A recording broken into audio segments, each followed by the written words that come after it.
soalan saya, soalan nombor 8. Puan Yang Dipertua, saya mohon untuk membacakan jawapan bagi pihak Menteri Keuangan 2. Beliau sihat tapi suaranya tidak sihat. Maka saya akan membacakan satu persatu jawapan yang diberikan. Pergerakan nilai ringgit pada tahun ini didorong oleh perkembangan dalam pasaran global dan prestasi ekonomi domestik yang kukuh. Sejak 2022, kadar dasar yang lebih tinggi di negara ekonomi utama telah menarik dana pelabur dari negara membangun termasuk Malaysia. Dengan peralihan pendirian dasar monetary ekonomi utama global, terutamanya Amerika Syarikat, yang telah mula menurunkan kadar dasar, tingkah laku, sentimen pelabur turut berubah berikutan perbezaan kadar faedah yang semakin mengecil.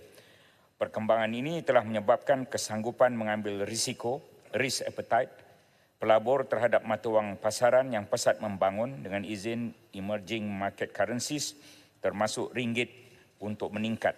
Selain perkembangan global, ringgit Malaysia menunjukkan prestasi lebih kukuh berbanding mata wang serantau didorong keyakinan pelabur terhadap agenda pembaharuan kerajaan. Pendekatan kerajaan meyakinkan kerana mengambil pendekatan pertamanya menetapkan hala tuju jelas melalui kerangka ekonomi madani, dan keduanya menyusuli dengan pelaksanaan pembaharuan dasar termasuk Akta Keuangan Awam dan tanggungjawab fiskal serta penyasaran subsidi elektrik, air dan diesel. Kerangka ekonomi madani juga disokong melalui kertas dasar seperti Pelan Induk Perindustrian Baharu 2030 yang menetapkan strategi dan fokus pelaburan negara untuk menyokong peralihan ekonomi negara supaya lebih makmur, mampan dan terangkum. Seterusnya, asas ekonomi negara bertambah kukuh. Pertama, pertumbuhan ekonomi suku kedua 2024 mencapai 5.9% berbanding suku pertama 4.2%. Kedua, pengangguran terus menurun ke paras 3.2% bulan Ogos 2024 selaras dengan keadaan sebelum COVID-19. Dan ketiga, inflasi Ogos 2024 pada 1.9% kekal pada tahap terkawal berbanding 2% untuk 3 bulan sebelumnya. Selain itu, pelaburan yang diluluskan, perdagangan serta indeks pengeluaran perindustrian menunjukkan prestasi yang lebih kukuh serta sistem kewangan yang teguh turut menyumbang kepada peningkatan nilai ringgit. Kerajaan dan Bank Negara Malaysia juga telah mengambil tindakan terselaras untuk menggalakkan pendapatan pelaburan asing dibawa balik dan ditukarkan pada ringgit oleh syarikat berkaitan kerajaan GLC dan korporat. Langkah ini membantu mewujudkan aliran dua hala yang lebih rancak dalam pasaran pertukaran asing domestik, seterusnya membantu mengukuhkan nilai ringgit. Terima kasih. Kampa. Terima kasih penjelasan daripada Wabi Timbalan Menteri. Sebelum ini pihak pembangkang mainkan isu nilai wang ringgit. Ada yang cakap sampai nilai rahmah. Ada yang guna pakai data yang salah daripada Google untuk menyerang kerajaan. Tapi hari ini kita nampak nilai ringgit kian meningkat dan ini disebabkan oleh nilai yang kukuh. Dan kita perlu ingat, nilai ringgit ni dia ada lagging effect. Apabila kerajaan baru naik, dia bukan terus naik. Dia akan sekarang 2 tahun kita nampak efek dia. Jadi soalan saya. Bank-bank pusat utama seperti di Amerika Syarikat dan United Kingdom telah turunkan kadar faedah mereka masing-masing. Adakah Bank Negara Malaysia akan mengikut jejak bank-bank pusat ini? Dan jika ya, apakah kesan yang akan ada terhadap ringgit? Terima kasih Wabi Kampa. Ada jawapannya di sini.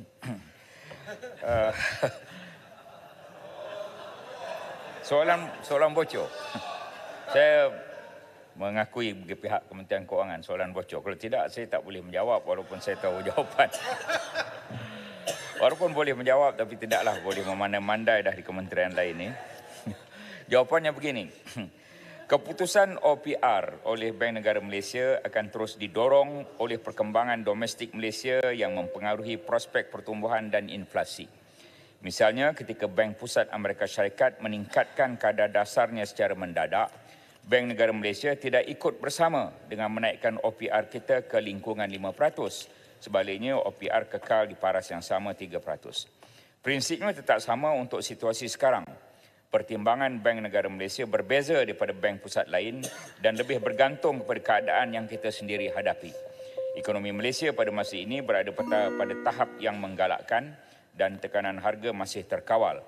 Paras OPR pada masa ini adalah kondusif dalam menyokong pertumbuhan ekonomi. Terima kasih. Bagan Surai. Assalamualaikum warahmatullahi wabarakatuh. Terima kasih kepada Puan Speaker. Terima kasih kepada Timbalan Menteri. Ramalan daripada BMI ringgit yang menunjukkan akan berlaku lonjakan paras ringgit Malaysia berbanding dengan USD.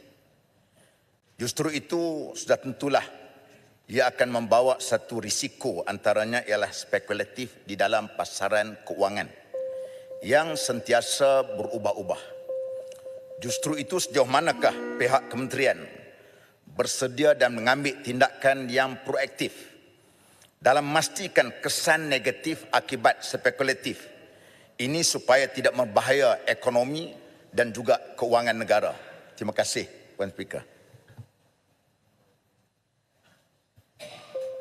Datuk Yang Pertua, ialah saya membantu Menteri Kewangan dua.